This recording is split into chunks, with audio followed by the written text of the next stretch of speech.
Hello hi എല്ലാവർക്കും ലേണയുടെ പുതിയ വീഡിയോയിലേക്ക് സ്വാഗതം. ഞാൻ റിതു കൃഷ്ണ. നമ്മൾ നോക്കാൻ പോകുന്നത് കറണ്ട് അഫയേഴ്സ് ആണ്. മെയ് മാസത്തിലെ മൂന്നാമത്തെ ആഴ്ചയിലെ കാര്യങ്ങളാണ് നമ്മൾ നോക്കാനായിട്ട് പോകുന്നത്.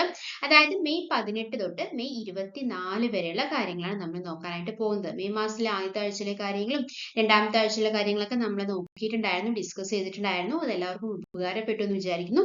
അപ്പൊ നമ്മൾ ഇന്ന് നോക്കാൻ പോകുന്നത് മെയ് 3rd വീക്കിലെ കാര്യങ്ങളാണ്. അപ്പോൾ നിങ്ങൾ എന്തുകൊണ്ടാണ് നമ്മുടെ ചാനൽ സബ്സ്ക്രൈബ് ചെയ്യാൻ പറയാനുള്ള കാരണം? നമ്മുടെ channel Learnino GK and current affairs ആണ് നമ്മുടെ ചാനലിന്റെ പേര്. എന്തുകൊണ്ടാണ് നിങ്ങൾ നമ്മുടെ ചാനൽ സബ്സ്ക്രൈബ് ചെയ്യാൻ പറയാനുള്ള കാരണം എന്താണെന്ന് വെച്ച് കഴിഞ്ഞ് കഴിഞ്ഞാൽ എന്താണ്, വീക്ക്ലി കറണ്ട് അഫയേഴ്സ് നമ്മൾ അപ്ലോഡ് ചെയ്യുന്നുണ്ട്. ഇനി ഒരു മാസം കഴിയുകയാണെങ്കിൽ മന്ത്ലി കറണ്ട് അഫയേഴ്സ് നമ്മൾ അപ്ലോഡ് ചെയ്യുന്നുണ്ട്. ഇനി ഒരു വർഷം കഴിയുകയാണെങ്കിൽ ഇയർലി കറണ്ട് അഫയേഴ്സ് നമ്മൾ അപ്ലോഡ് ചെയ്യുന്നുണ്ട്. അതുകൊണ്ട് സബ്സ്ക്രൈബ് ചെയ്ത് കഴിഞ്ഞാൽ എന്തായാലും അതൊരു ഉപകാരമായി മാറും. ഓക്കെ, അപ്പോൾ നമ്മൾ ആദ്യത്തെ ചോദ്യത്തിലേക്ക് കടക്കാം. നമ്മുടെ ആദ്യത്തെ ചോദ്യം ഇതാണ്: where is India's underground naval base be established? എന്താണ് ഈ ചോദ്യത്തിന്റെ അർത്ഥം? എന്താണ് where is India's underground naval base be established? അതായത് ഇന്ത്യയുടെ ഭൂഗർഭ നേവൽ ബേസ് സ്ഥാപിക്കുന്നത് ഏത് സംസ്ഥാനത്താണ് എന്നുള്ളതാണ് ചോദ്യം. അത് ഏത് സംസ്ഥാനത്താണ്? The right answer is Andhra Pradesh. ആന്ധ്രാപ്രദേശിലാണ് ഇന്ത്യയുടെ ഭൂഗർഭ നേവൽ ബേസ് സ്ഥാപിക്കുന്നത്. ഈ ആന്ധ്രാപ്രദേശിലെ റാംബിലിയിൽ നിർമ്മാണം നടക്കുന്ന ഇന്ത്യയുടെ ഭൂഗർഭ നേവൽ ബേസ് 2026 കമ്മീഷൻ ചെയ്യാനാണ് ഉദ്ദേശിച്ചിരിക്കുന്നത്. ആണവ അന്തർവാഹിനികളും ആണവ പോർമുനയുമുള്ള മിസൈലുകൾ വർഷിക്കുന്ന യുദ്ധക്കപ്പലുകളും രഹസ്യമായി സൂക്ഷിക്കാനുള്ള താവളമാണ് ഏതെന്ന് പറയുന്നത് ഈ ആന്ധ്രാപ്രദേശിലെ ഇന്ത്യൻ നേവൽ ബേസ് എന്ന് പറയുന്നത്. 50 യുദ്ധക്കപ്പലുകളും 12 അന്തർവാഹിനികളും ഡോക്ക് ചെയ്യാനുള്ള വിസ്തൃതിയിലാണ് നിർമ്മാണം. Okay, Visakhapatnam eastern naval command ആസ്ഥാനത്തിന് 50 കിലോമീറ്റർ അകലെയാണ് റാംബിലി കടലോര ഗ്രാമം. പ്രൊജക്ട് വർഷയുടെ ഭാഗമായുള്ള പദ്ധതിക്ക് 2018 നിർമ്മാണാനുമതി ലഭിച്ചിട്ടുള്ളത് കേട്ടോ. ബാഹ്യശക്തികളുടെ വ്യോമനാവിക ഭീഷണികളിൽ നിന്ന് യുദ്ധക്കപ്പലുകൾക്ക് സംരക്ഷണം ലഭിക്കുന്ന വിധത്തിലാണ് ഭൂഗർഭ താവളത്തിന്റെ രൂപകൽപ്പന എന്ന് പറയുന്നത്. ഇന്ത്യയിൽ ആദ്യമായിട്ട് അന്തർവാഹിനി ടൂറിസം ആരംഭിക്കുന്ന സംസ്ഥാനം ഏതാണ്? അത് ആന്ധ്രാപ്രദേശ് അല്ല, അത് ഗുജറാത്ത് ആണ്. ദ്വാരകയുടെ തീരത്തുള്ള ചെറുദ്വീപായ ബെറ്റിലാണ് പദ്ധതി വന്നിരിക്കുന്നത്. ഓക്കെ, അപ്പൊ നമുക്കിനി ആന്ധ്രാപ്രദേശിനെ കുറിച്ച് എന്തൊക്കെ കാര്യങ്ങളാണ് പറയാനുള്ളത്? ആന്ധ്രാപ്രദേശ് എന്ന് പറയുമ്പോൾ എപ്പോഴാണ് നിലവിൽ വന്നത്? 1956 നവംബർ 1 അല്ലെ. സംസ്ഥാന മൃഗം കൃഷ്ണമൃഗമാണ്, ബ്ലാക്ക് ബക്ക് എന്നൊക്കെയാണ് അറിയപ്പെടുന്നത്. സംസ്ഥാന പക്ഷി റോസ് റിങ്സ് ആണ്. സംസ്ഥാന വൃക്ഷം വേപ്പാണ്. സംസ്ഥാന പുഷ്പം മുല്ലയാണ്. ആന്ധ്ര സംസ്ഥാനം നിലവിൽ വന്നത് 1953 ഒക്ടോബർ 1 ആന്ധ്രാപ്രദേശ്, ആന്ധ്ര എന്നായിരുന്നു ആദ്യത്തെ പേര്, പിന്നീടാണ് എന്തായിട്ട് മാറിയത്? ആന്ധ്രാപ്രദേശ് എന്നായിട്ട് മാറിയത്. അത് 1956 നവംബർ 1 അപ്പൊ ഭാഷാടിസ്ഥാനത്തിൽ നിലവിൽ വന്ന ആദ്യ ഇന്ത്യൻ സംസ്ഥാനം ഏതാണെന്ന് എല്ലാ PSCയിലും ചോദിക്കാറുണ്ട്. അത് ഏതാണ്? ആന്ധ്രാപ്രദേശ് ആണ് അല്ലെ. ഈ ആന്ധ്രാപ്രദേശിന് 3 ക്യാപിറ്റൽ ആണ്. ക്യാപിറ്റൽ ഓഫ് ആന്ധ്രാപ്രദേശ് എന്ന് പറയുമ്പോൾ ഏതൊക്കെയാണ്? വിശാഖപട്ടണം, അമരാവതി, കുർണൂൽ. അതായത് 3 ക്യാപിറ്റൽ ഉള്ള സംസ്ഥാനമാണ് ആന്ധ്രാപ്രദേശ് അല്ലെ. അതായത് executive capital, legislative capital, judicial capital അല്ലെ. Executive capital, legislative capital, judiciary capital. Executive എന്ന് പറയുന്നത് എന്താണ്? കാര്യനിർവഹണ തലസ്ഥാനം. അതേതാണ്? വിശാഖപട്ടണമാണ് അല്ലെ. ഇനി നിയമനിർമ്മാണ തലസ്ഥാനം അതേതാണ്? അമരാവതിയാണ് അല്ലെ. ഇനി നീതിന്യായ തലസ്ഥാനം അതേതാണ്? കുർണൂലാണ് അല്ലെ. ഓക്കെ, അപ്പൊ 3 ക്യാപിറ്റലിലാണുള്ളത്. ഏതാണ്? Executive capital, legislative capital, judiciary capital. Executive capital എന്ന് പറയുമ്പോൾ എന്താണ്? കാര്യനിർവഹണ തലസ്ഥാനമായിട്ടുള്ള വിശാഖപട്ടണം. നിയമനിർമ്മാണ തലസ്ഥാനം അതായത് ലെജിസ്ലേറ്റീവ് ക്യാപിറ്റൽ ആയിട്ടുള്ള അമരാവതി. ഇനി നീതിന്യായ തലസ്ഥാനം അതായത് ഏതാണ്? ജുഡീഷ്യറി ക്യാപിറ്റൽ ആയിട്ടുള്ള കുർണൂൽ. ഓക്കെ, ഇനി ആന്ധ്രാപ്രദേശിനെ കുറിച്ച് ഒരുപാട് വിശേഷണങ്ങൾ ഇവിടെ കൊടുത്തിട്ടുണ്ട് അല്ലെ. ഏതൊക്കെയാണ്? Rice bowl of India, the grain basket of South India, the state known as Kohinoor of India, the Indian state known by nickname Ratnagarbha, the egg bowl of India, Panchayat Raj system, the state where the first rubber dam in India was established, first is to launch statewide broadband system, the state is known the cyber state of India എന്ന് കൊടുത്തിട്ടുണ്ട്. എന്തൊക്കെ കാര്യങ്ങളാണ് പറയാനുള്ളത്? അതായത് ഇന്ത്യയുടെ നെല്ലറ എന്നറിയപ്പെടുന്ന സംസ്ഥാനമാണ് ആന്ധ്രാപ്രദേശ്. അതുപോലെ തന്നെ ദക്ഷിണേന്ത്യയുടെ ധാന്യപുര എന്നിങ്ങനെ അറിയപ്പെടുന്ന സംസ്ഥാനമാണ്. ഇന്ത്യയുടെ കൊഹിനൂർ എന്നറിയപ്പെടുന്ന സംസ്ഥാനമാണ്. രത്നഗർഭ എന്ന അപരനാമത്തിൽ അറിയപ്പെടുന്ന ഇന്ത്യൻ സംസ്ഥാനമാണ്. ഇന്ത്യയുടെ പാത്രം എന്നറിയപ്പെടുന്ന സംസ്ഥാനമാണ്. കടൽ തീരം കൂടുതലുള്ള രണ്ടാമത്തെ ഇന്ത്യൻ സംസ്ഥാനം അത് ആന്ധ്രാപ്രദേശ് ആന്ധ്രാപ്രദേശ് ആണ്. ദക്ഷിണേന്ത്യയിലെ ഏറ്റവും കൂടുതൽ കടൽത്തീരമുള്ള സംസ്ഥാനം ആന്ധ്രാപ്രദേശ് തന്നെയാണ്. ഏറ്റവും കൂടുതൽ പുകയില ഉൽപ്പാദിപ്പിക്കുന്ന സംസ്ഥാനം ആന്ധ്രാപ്രദേശ് ആണ്. ദക്ഷിണേന്ത്യയിലെ ഏറ്റവും കൂടുതൽ അരി ഉൽപ്പാദിപ്പിക്കുന്ന സംസ്ഥാനം അതും ഏത് തന്നെയാണ്? ആന്ധ്രാപ്രദേശ് തന്നെയാണ്. പഞ്ചായത്ത് രാജ് എന്ന് കൊടുത്തിട്ടുണ്ടല്ലേ, എന്താണ് പഞ്ചായത്ത് രാജ് സംവിധാനം നടപ്പിലാക്കിയ ആദ്യ ദക്ഷിണേന്ത്യൻ സംസ്ഥാനം? അത് ആന്ധ്രാപ്രദേശ് ആണ്. ഇന്ത്യയിലെ ആദ്യ റബ്ബർ അണക്കെട്ട് സ്ഥാപിതമായ സംസ്ഥാനം ആന്ധ്രാപ്രദേശ് ആണ്. സംസ്ഥാന വ്യാപകമായിട്ട് ബ്രോഡ്ബാൻഡ് സംവിധാനം ആരംഭിച്ച ആദ്യ സംസ്ഥാനം ഏത് തന്നെയാണ്? ആന്ധ്രാപ്രദേശ് തന്നെയാണ്. അതുകൊണ്ട് തന്നെയാണ് cyber state of India. State is known as cyber state of India അല്ലെ ആന്ധ്രാപ്രദേശ് വിളിക്കുന്നത്. അതുപോലെ തന്നെ ഇവിടെ തന്നെയാണ് ഈ മന്ത്രിസഭ കൂടിയ ആദ്യ സംസ്ഥാനം ഏത് തന്നെയാണ്? ആന്ധ്രാപ്രദേശ് തന്നെയാണ്. അപ്പൊ നമ്മൾ പറഞ്ഞു ആന്ധ്രാപ്രദേശിന് 3 ക്യാപിറ്റൽ ആണ്. ഏതൊക്കെയാണ്? Legislative capital, executive capital, judiciary capital. Okay, ഇനി നമുക്ക് അടുത്ത ചോദ്യത്തിലേക്ക് കടക്കാം. ആന്ധ്രാപ്രദേശിനെ കുറിച്ച് ഇനി കാര്യങ്ങൾ എന്തൊക്കെയാണ് പറയാനെന്ന് നോക്കാം. അതുകൂടി പറഞ്ഞിട്ട് നമുക്ക് അടുത്ത ചോദ്യം കിടക്കാം അല്ലെ. ഏറ്റവും കൂടുതൽ സിനിമാ തിയേറ്ററുകളുള്ള സംസ്ഥാനം ആന്ധ്രാപ്രദേശ് ആണ് കേട്ടോ. ആന്ധ്രാപ്രദേശിന്റെ തനത് കലാരൂപം എന്ന് പറയുന്നത് കുച്ചിപ്പുടിയാണ് ആന്ധ്രാപ്രദേശിന്റെ തനത് കലാരൂപം. കുറച്ച് ഇൻട്രസ്റ്റിംഗ് ആയിട്ടുള്ള കാര്യങ്ങൾ കൂടി പറയാനുണ്ട്. അത് കഴിഞ്ഞിട്ട് അടുത്ത ചോദ്യത്തിലേക്ക് കിടക്കാം. അതായത് ഇന്ത്യയിലെ ആദ്യത്തെ ഹൈപ്പർ ലൂപ്പ് വാഹനം ഏത് സംസ്ഥാനത്താണ് നിർമ്മാണം ആരംഭിക്കുന്നതെന്ന് ചോദിച്ചു കഴിഞ്ഞാൽ അത് ആന്ധ്രാപ്രദേശിലാണ്. ഫേസ് വാഷ് ആൻഡ് ഗോ എന്ന പേരിൽ അപകട നിരക്ക് കുറയ്ക്കുന്നതിന് വേണ്ടി ക്യാമ്പയിൻ സംഘടിപ്പിച്ച സംസ്ഥാനം ആന്ധ്രാപ്രദേശ് തന്നെയാണ്. ഇനി കേന്ദ്ര സർക്കാർ പുറത്തിറക്കിയിട്ടുള്ള സിറ്റി ലയബിലിറ്റി ഇൻഡെക്സ് പ്രകാരം ഒന്നാമത്തെ സംസ്ഥാനവും ആന്ധ്രാപ്രദേശ് ആണ്. ഡോക്ടർ BR അംബേദ്കറുടെ 125 അടി ഉയരമുള്ള പ്രതിമയോട് കൂടിയ അംബേദ്കർ സ്മൃതിവനം സ്ഥാപിക്കുന്നത് എവിടെയാണ്? ആന്ധ്രാപ്രദേശിലെ അമരാവതിയിലാണ്. അതുപോലെ തന്നെ ഇന്ത്യയുടെ നിയുക്ത ഉപരാഷ്ട്രപതി ആയിരുന്ന ശ്രീ വെങ്കയ്യ നായിഡു ഏത് സംസ്ഥാനക്കാരനാണ്? ആന്ധ്രാപ്രദേശ് ആണ് അല്ലെ. ഓക്കെ, ഇനി നമുക്ക് അടുത്ത ചോദ്യത്തിലേക്ക് കടക്കാം. Which film won the best film award at the 48th Kerala film critics award? അതായത് 48ാമത് കേരള ഫിലിം ക്രിട്ടിക്സ് അവാർഡുകളിൽ മികച്ച ചിത്രത്തിനുള്ള പുരസ്കാരം ലഭിച്ച സിനിമ ഏതാണ് എന്നാണ് ചോദ്യം. ഏതാണ് നോക്കാം. ഏതാണ്? ഫെമിനിച്ചി ഫാത്തിമയാണ്. ഫാസിൽ മുഹമ്മദ് ആണ് ഫെമിനിച്ചി ഫാത്തിമയുടെ സംവിധായകൻ. അപ്പുറം എന്ന ചിത്രത്തിലൂടെ ഇന്ദുലക്ഷ്മി മികച്ച സംവിധായകയായിട്ടും തെരഞ്ഞെടുത്തിട്ടുണ്ട്. അജയന്റെ രണ്ടാം മോഷണമില്ലേ ARM-ലും അതുപോലെ തന്നെ അന്വേഷിപ്പിൻ കണ്ടെത്തും എന്നീ ചിത്രങ്ങൾ അഭിനയിച്ചതിന് ടൊവിനോ തോമസ് മികച്ച നടനായിട്ടും തെരഞ്ഞെടുക്കപ്പെട്ടിട്ടുണ്ട്. നസ്രിയ നസീം അതുപോലെ തന്നെ റീമ കലിഗൽ എന്നിവരെ മികച്ച നടിക്കുള്ള പുരസ്കാരവും പങ്കിട്ടു. ഓക്കെ, അപ്പോൾ ചോദ്യം എന്ന് പറയുന്നത് മികച്ച ചിത്രത്തിലുള്ള പുരസ്കാരം ലഭിച്ച സിനിമ ഏതാണ് എന്നുള്ളതാണ്. The right answer is Feminichi Fathima. അപ്പൊ മൂന്നാമത്തെ ചോദ്യത്തിലേക്ക് കിടക്കാം. മൂന്നാമത്തെ ചോദ്യം, what is India's position in the 2025 World Press Freedom Index? അതായത് എന്താണ് പറയുന്നത്? 2025 ലോക മാധ്യമ സ്വാതന്ത്ര്യ സൂചികയിൽ ഇന്ത്യയുടെ സ്ഥാനം എത്രാമതാണ് എന്നുള്ളതാണ് ചോദ്യം. എത്രാമതാണ്? The right answer is 151. India ranks 151 among 180 countries in World Press Freedom Index. കഴിഞ്ഞ വർഷം ഇത് 159 ആയിരുന്നു. ഈ വേൾഡ് പ്രസ് ഫ്രീഡം ഇൻഡെക്സ് എങ്ങനെയാണ് ഉണ്ടാക്കുന്നത് വെച്ച് കഴിഞ്ഞാൽ രാജ്യങ്ങളിലെ മാധ്യമ സ്വാതന്ത്ര്യത്തെ കുറിച്ച് എല്ലാ വർഷവും സൂചിക പുറത്തിറക്കുന്ന റിപ്പോർട്ടേഴ്സ് വിത്തൗട്ട് ബോർഡേഴ്സിന്റെ അതായത് RSF അതിന്റെ ഏറ്റവും പുതിയ വാർഷിക റിപ്പോർട്ടിലാണ് ഈ 180 രാജ്യങ്ങളില് ഏത് ഇന്ത്യയുടെ പട്ടിക എന്ന് പറഞ്ഞ 151ാം പൊസിഷനിൽ ഇന്ത്യ എത്തിയിട്ടുള്ളത്. സൂചികയിൽ ഒന്നാമത് എത്തിയിരിക്കുന്നത് നോർവേ ആണ്. എറിത്രിയയാണ് ഏറ്റവും പിന്നിൽ, അതായത് 180ാം സ്ഥാനത്ത് ആരാണ്? എറിത്രിയയാണ്. ലോക മാധ്യമ സ്വാതന്ത്ര്യ ദിനം ആചരിക്കുന്നത് എപ്പോഴാണ്? മെയ് 3-നാണ്. വേൾഡ് പ്രസ് ഫ്രീഡം ഡേ എന്നാണ് May 3-നാണ്.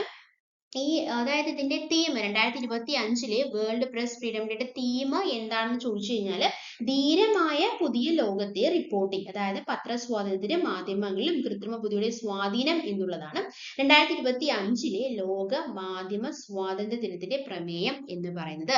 So what is India's position in the 2025 World Press Freedom Index എന്ന് ചോദിച്ചു കഴിഞ്ഞാൽ അത് എന്താണ്? India's ranks 151 among 180 countries in World Press Freedom Index. Okay, അടുത്ത ചോദ്യം നോക്കാം. നാലാമത്തെ ചോദ്യം, which project in Kerala has made it to the list of World Health Organization? അതായത് ലോകാരോഗ്യ സംഘടനയുടെ പട്ടികയിൽ ഇടം നേടിയിട്ടുള്ള കേരളത്തിലെ പദ്ധതി ഏതാണ് എന്നുള്ളതാണ് ചോദ്യം. ദ റൈറ്റ് ആൻസർ ഈസ് ബന്ധു ക്ലിനിക് പ്രൊജക്ട്. അതായത് അതിഥി തൊഴിലാളികൾക്ക് മികച്ച ആരോഗ്യ പരിരക്ഷ ഉറപ്പാക്കുക എന്ന ലക്ഷ്യത്തോടെ ബന്ധു ക്ലിനിക് പ്രൊജക്ട് തുടങ്ങിയത് 2020-ലാണ്.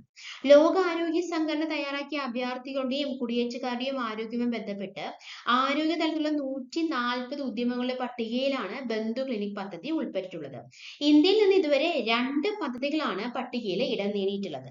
കോവിഡ് കാലത്തെ ഇടപെടലിന്റെ പശ്ചാത്തലത്തിൽ നിന്ന് നീതി ആയോഗാണ് ഇന്ത്യയിൽ നിന്ന് ഇടം നേടിയിട്ടുള്ള രണ്ടാമത്തെ പദ്ധതി എന്ന് പറയുന്നത്. ഒരെണ്ണം എന്ന് പറയുന്നത് ബന്ധു ക്ലിനിക് പ്രൊജക്ട് ആണ്. ഓക്കെ, ദേശീയ ആരോഗ്യ ദൗത്യം, എറണാകുളം ജില്ലാ ഭരണകൂടം, centre for migration and inclusive development എന്നിവയുടെ കൂട്ടായ്മയിലാണ് ബന്ധു മൊബൈൽ ക്ലിനിക്കിന്റെ പ്രവർത്തനം എന്ന് പറയുന്നത്. അതിഥി തൊഴിലാളികൾക്കിടയിൽ നടത്തിയ മാതൃകാപരമായ പ്രവർത്തനങ്ങളാണ് ബന്ധു ക്ലിനിക്കിനെ ഈ നേട്ടത്തിന് അർഹമാക്കിയിട്ടുള്ളത്. ഇനി കുടിയേറ്റ തൊഴിലാളികളുടെ കുട്ടികൾക്ക് വിദ്യാഭ്യാസം ഉറപ്പാക്കുന്നതിനുള്ള കേരള സർക്കാർ പദ്ധതിയുമുണ്ട്. ആ പദ്ധതിയുടെ പേരെന്ന് പറയുന്നത് ജ്യോതി എന്നാണ്. ഈ പദ്ധതിയിലൂടെ കുടിയേറ്റ തൊഴിലാളികളുടെ 3 മുതൽ 6 വയസ്സ് വരെ പ്രായമുള്ള കുട്ടികളെ അംഗനവാടികളിലും 6 വയസ്സും അതിൽ കൂടുതലുള്ളവരെ പൊതുവിദ്യാലയത്തിലും സംയോജിപ്പിക്കുന്നതാണ് ജ്യോതി എന്നുള്ള പദ്ധതി എന്ന് പറയുന്നത്. ഇതര സംസ്ഥാന തൊഴിലാളികളുടെ ഓൺലൈൻ രജിസ്ട്രേഷന് വേണ്ടിയിട്ട് building and other construction workers welfare fund board വികസിപ്പിച്ച മൊബൈൽ ആപ്ലിക്കേഷനും ഉണ്ട്. മൊബൈൽ ആപ്ലിക്കേഷൻ എന്ന് പറയുന്നത് ഗസ്റ്റ് ആപ്പ് എന്നുള്ളതാണ്. തദ്ദേശ സ്വയംഭരണ സ്ഥാപനങ്ങളുടെ സഹകരണത്തോടെ തൊഴിലാളികൾക്ക് താമസ സൗകര്യം ഒരുക്കുന്ന പദ്ധതിയാണ് ആലൈ എന്ന് പറയുന്നത്. ഈ പദ്ധതി പ്രകാരം തൊഴിലാളികൾക്ക് വീടുകൾ നൽകാൻ തയ്യാറുള്ള ഉടമകൾ തൊഴിൽ വകുപ്പിൽ രജിസ്റ്റർ ചെയ്യുകയും തൊഴിലാളികൾക്ക് താമസിക്കാൻ ലഭ്യമാക്കുകയും ചെയ്യും. അപ്പോൾ നമുക്കറിയേണ്ട കാര്യം 2 പദ്ധതികളാണ് വേൾഡ് ഹെൽത്ത് ഓർഗനൈസേഷനിൽ വന്നിട്ടുള്ളത്. ഒരെണ്ണം എന്ന് പറയുന്നത് നീതി ആയോഗാണ് കോവിഡ് കാലത്ത്, രണ്ടാമത്തെ എന്ന് പറയുന്നത് ബന്ധു ക്ലിനിക് പ്രൊജക്ട് ആണ്. ആദ്യത്തെ തൊഴിലാളികൾക്ക് വേണ്ടിയിട്ടുള്ള പ്രൊജക്ട് ആണ് ബന്ധു ക്ലിനിക് പ്രൊജക്ട് എന്ന് പറയുന്നത്. ഓക്കെ, ഡേയ്സ് ഉള്ള മാസമാണല്ലേ. നമ്മൾ ഓരോ ഡേയ്സിനും സ്പെഷ്യാലിറ്റീസ് കഴിഞ്ഞ വീഡിയോയിൽ നമ്മൾ ഡിസ്കസ് ചെയ്തിട്ടുണ്ടായിരുന്നു. ഡീറ്റെയിൽ ആയിട്ടാണ് നമ്മൾ ഓരോന്ന് കാര്യങ്ങൾ ഇപ്പോൾ പറയുന്നത് അല്ലേ. 5ാമത്തെ ചോദ്യം, what is the theme of world water day 2025? എന്താണ് വേൾഡ് വാട്ടർ ഡേയുടെ തീം എന്താണ് എന്നുള്ളതാണ് ചോദ്യം. എന്താണ് ഗ്ലേഷ്യേഴ്സ് പ്രിസർവേഷൻ എന്നുള്ളതാണ്. വേൾഡ് വാട്ടർ ഡേ എന്നാണ് മാർച്ച് 22-നാണ് വേൾഡ് വാട്ടർ ഡേ അല്ലേ. അപ്പോൾ ഗ്ലേഷ്യേഴ്സ് പ്രിസർവേഷൻ എന്ന് പറഞ്ഞാൽ ഹിമാനികളുടെ സംരക്ഷണം എന്നാണ് മലയാള അർത്ഥം. 1992 റിയോ ഡി ജനീറോയിൽ ചേർന്ന ഐക്യരാഷ്ട്ര സംഘടന പാരിസ്ഥിതിക വികസന സമ്മേളനം അംഗീകരിച്ച പ്രമേയമാണ് ജലദിനം എന്നുള്ളൊരു ആശയം മുന്നോട്ട് വെച്ചിട്ടുള്ളത്. തുടർന്ന് 1993 മുതൽ ഐക്യരാഷ്ട്ര സംഘടന പൊതുസഭയുടെ നേതൃത്വത്തിൽ എല്ലാ വർഷവും മാർച്ച് 22-ന് ലോക ജലദിനമായിട്ട് ആഘോഷിക്കാറുണ്ടായിരുന്നു അല്ലെങ്കിൽ ആചരിക്കാറുണ്ടായിരുന്നു. 2024 തീം എന്ന് പറയുന്നത് സമാധാനത്തിനായി വെള്ളം എന്നുള്ളതായിരുന്നു.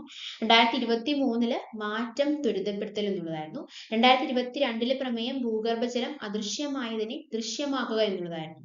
ഓക്കെ, അപ്പോൾ 2025 ഗ്ലേഷ്യർ പ്രിസർവേഷൻ അഥവാ ഹിമാനികളുടെ സംരക്ഷണം എന്നുള്ളതാണ്.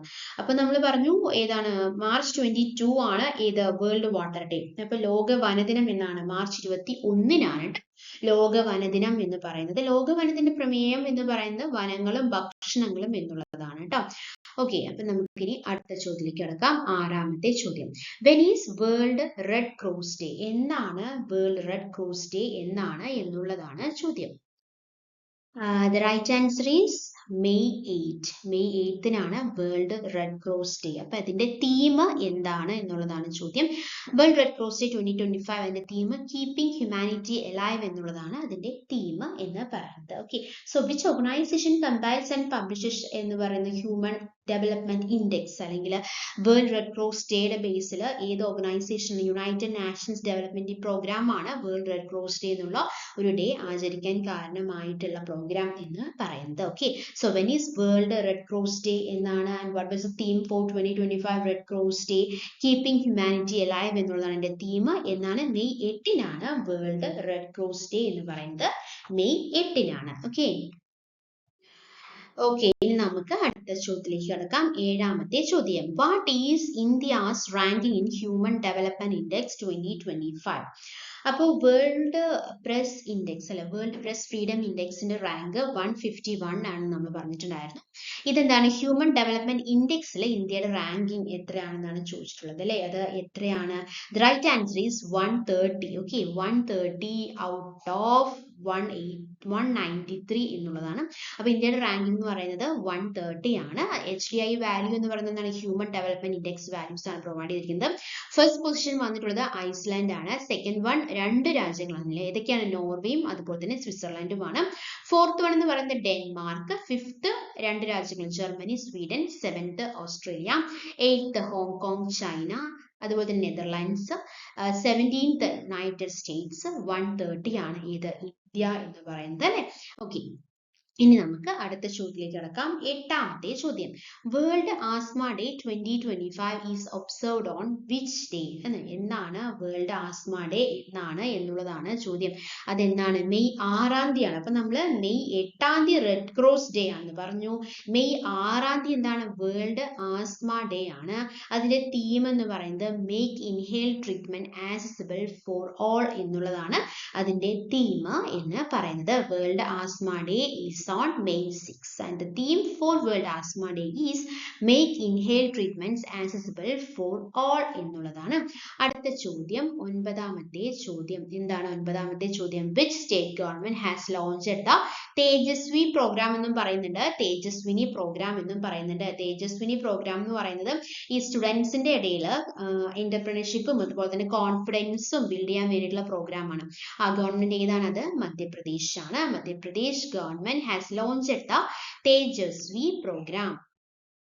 ഓക്കെ, അപ്പൊ നമ്മള് മധ്യപ്രദേശിനെ കുറിച്ച് എന്തൊക്കെ കാര്യങ്ങളാണ് നമുക്ക് പറയാനുള്ളത് എന്ന് ചോദിച്ചു കഴിഞ്ഞാൽ എന്തൊക്കെ കാര്യങ്ങളാണ്? ഇന്ത്യയുടെ ഹൃദയം എന്നറിയപ്പെടുന്ന സംസ്ഥാനമാണ്, ഇന്ത്യയുടെ കഴവ സംസ്ഥാനമാണ്, ഇന്ത്യയുടെ സോയ സംസ്ഥാനമാണ്, വനവിസ്തൃതിയിലെ 1-ാം സ്ഥാനത്തുള്ള ഇന്ത്യൻ സംസ്ഥാനമാണ്, ഏറ്റവും കൂടുതൽ പട്ടികവർഗ ജനവിഭാഗമുള്ള സംസ്ഥാനമാണ്, പഞ്ചായത്ത് രാജ് നിയമപ്രകാരം ഇന്ത്യയിൽ ആദ്യമായിട്ട് തെരഞ്ഞെടുപ്പ് നടന്ന ഇന്ത്യൻ സംസ്ഥാനമാണ്, ഇന്ത്യയിലെ 2ാമത്തെ വലിയ സംസ്ഥാനമാണ്, ഇന്ത്യയിൽ ഏറ്റവും കൂടുതൽ സോയാബീൻ ഉൽപ്പാദിപ്പിക്കുന്ന സംസ്ഥാനമാണ്. അതുകൊണ്ടാണ് ഇതിനെ സോയ സംസ്ഥാനം എന്ന് വിളിക്കാനുള്ള കാരണം. ഓക്കെ, ഇന്ത്യയിൽ ആദ്യമായിട്ട് സന്തോഷ വകുപ്പ് ആരംഭിച്ച ആദ്യ സംസ്ഥാനം ഏത് തന്നെയാണ്? മധ്യപ്രദേശ് തന്നെ. ഓക്കെ, അടുത്ത ചോദ്യം, 10ാമത്തെ ചോദ്യം. Which city is the host of Yoga Mahotsav 2025 എന്നുള്ളതാണ് ചോദ്യം. അപ്പോ എവിടെയാണ്? ഒരു ക്ലൂ തരാം. ഇന്ത്യയുടെ മുന്തിരി നഗരം എന്നറിയപ്പെടുന്ന സ്ഥലമാണ്. അതുപോലെ തന്നെ wine capital of India, wine capital of India എന്ന് പറയാം, അല്ലെങ്കിൽ ഇന്ത്യയുടെ മുന്തിരി നഗരം എന്ന് പറയാം. നോട്ട് പ്രിന്റിംഗ് പ്രസ് സ്ഥിതി ചെയ്യുന്നത് എവിടെയാണ്? നാസിക്. ഏതാണ്? Right answer is Nashik. Which city is the host of Yoga Mahotsav 2025? Nashik. Okay, Nashik എവിടെയാണ്? മഹാരാഷ്ട്രയിലാണ് അല്ലെ. മഹാരാഷ്ട്രയുടെ പ്രത്യേകതകൾ എന്തൊക്കെയാണ്? ഇന്ത്യയുടെ പവർ ഹൗസ് എന്നറിയപ്പെടുന്ന സംസ്ഥാനമാണ്, വ്യവസായികമായിട്ട് ഏറ്റവും മുന്നിട്ട് നിൽക്കുന്ന സംസ്ഥാനമാണ്, ഇന്ത്യൻ സംസ്ഥാനങ്ങളിലെ ഏറ്റവും വലിയ റോഡ് ശൃംഖലയുള്ള സംസ്ഥാനമാണ്, ബുദ്ധമതക്കാർ ഏറ്റവും കൂടുതലുള്ള സംസ്ഥാനമാണ്, പാഴ്സി മതക്കാർ ഏറ്റവും കൂടുതലുള്ള ഇന്ത്യൻ സംസ്ഥാനമാണ്, ജൈനമതക്കാരും അവർ കൂടുതലാണ്. അപ്പോൾ ബുദ്ധമതക്കാർ അവിടെ കൂടുതലാണ് മഹാരാഷ്ട്രയില്, അതുപോലെ തന്നെ പാഴ്സി മതക്കാർ അവിടെ കൂടുതലാണ്, അതുപോലെ തന്നെ ജൈന മതക്കാരും അവിടെ കൂടുതലാണ്. ഇന്ത്യയിലെ ഏറ്റവും വലിയ 3ാമത്തെ സംസ്ഥാനമാണ്, ഇന്ത്യയിലെ ജനസംഖ്യ കൂടി 2ാമത്തെ സംസ്ഥാനമാണ്, ഏറ്റവും കൂടുതൽ വന്യജീവി സങ്കേതങ്ങളുള്ള സംസ്ഥാനമാണ്, ഇന്ത്യയിലെ ഏറ്റവും കൂടുതൽ വൈദ്യുതി ഉൽപ്പാദിപ്പിക്കുന്ന സംസ്ഥാനവും മഹാരാഷ്ട്ര തന്നെയാണ്. ഓക്കെ, അപ്പൊ നമ്മൾ ഒരുപാട് കാര്യങ്ങൾ ഡിസ്കസ് ചെയ്തു, എടുത്ത കാര്യങ്ങളെല്ലാം നിങ്ങൾക്ക് വളരെ വ്യക്തമായി മനസ്സിലായെന്ന് പ്രതീക്ഷിക്കുന്നു. അങ്ങനെ മനസ്സിലായിട്ടുണ്ടെങ്കിൽ നമ്മൾ ചാനൽ സബ്സ്ക്രൈബ് ചെയ്യുക, സപ്പോർട്ട് ചെയ്യുക. Thank you. Thanks for your time. By.